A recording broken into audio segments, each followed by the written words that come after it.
Hi everyone, and welcome back to another episode of Kidzone Konnect. Today, as you could probably tell, I'm outside.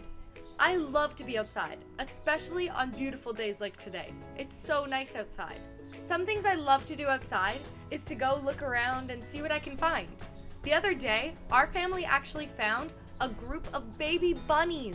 Do you guys want to see the clip? Here it is.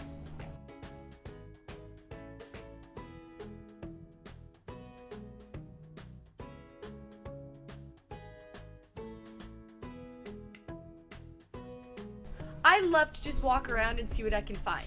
Today, I actually walked around my backyard and found some of my favorite greenery and leaves. And I made a craft out of it. This is my nature bracelet. I put leaves and sticks and green whatevers, and now it's a beautiful bracelet. You guys can make one too. I'll show you. First, you just need to put tape around your wrist. Do not put the sticky part on your wrist. That will hurt when you take it off. You have to put the sticky part up. Then it's all sticky so you can put your leaves and stuff on it. Normally you could just leave it like that, but for me, my stuff was too heavy. So then I just put another layer of tape around so that it'll all stay together. If you guys make one of these, send it to us. I'd love to see.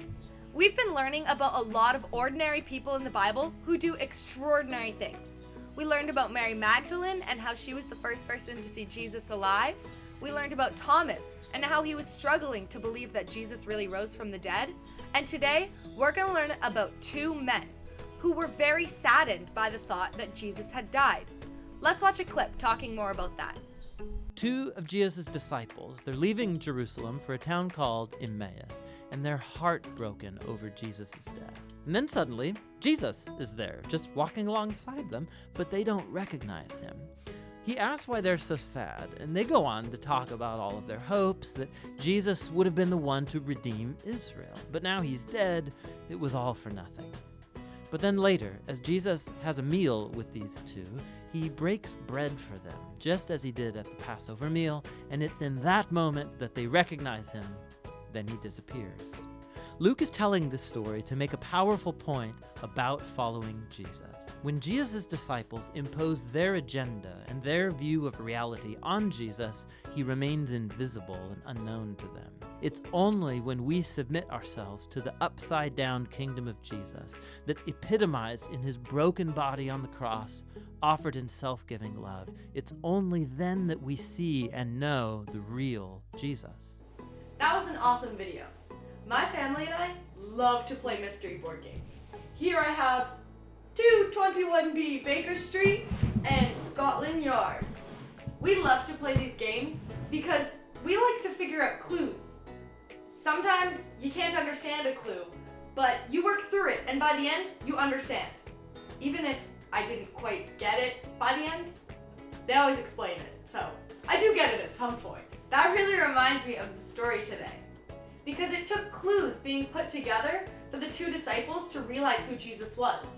And the final clue was doing communion together. Do you guys remember any time else in the Bible where Jesus broke bread with his disciples? Yeah, it was the Last Supper. We can find this story in Luke 22:19-20. Let's read it together quickly. Then Jesus took bread. He gave thanks and broke it. He handed it to them and said, "This is my body. It is given for you. Every time you eat it, do it in memory of me." In the same way, after the supper, he took the cup. He said, "This cup is the new covenant in my blood. It is poured out for you." Jesus wants us to take communion together in memory of him. The bread breaking represents his body and how when he was nailed to the cross, his flesh broke. And the juice, or the wine, is the same color of Jesus' blood that was spilled out for us. So when we take communion together as a church family, it reminds us of the death of Jesus. And it gets us excited and remembering that he will return. Now, I'm going to turn it over to Regina, who has a quarantine challenge for all of you. So, hi Regina! Hello, my friends! I sure do miss you guys. Well, I'm out and about walking on the path, just like the people in the story today. You know how those two men were just walking along, and all of a sudden Jesus was with them. but they didn't recognize him. Well, sometimes when I go for a walk, Jesus is with me too, and he's talking to me too. But sometimes I don't recognize him either. And the reason that is because he is everywhere. There is nowhere that we can go that he isn't there. So here's an example. I was out for a walk the other day, and in our neighborhood, there are rocks everywhere that people have painted, and they're just beautiful rocks, and they're all along the pathways, and they're really pretty. So the other day, I came across this one. Do you see it?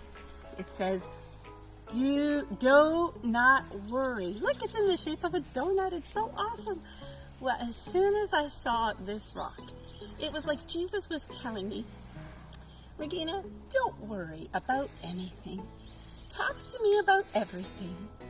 Thank me for everything that I've done, and then I will give you peace.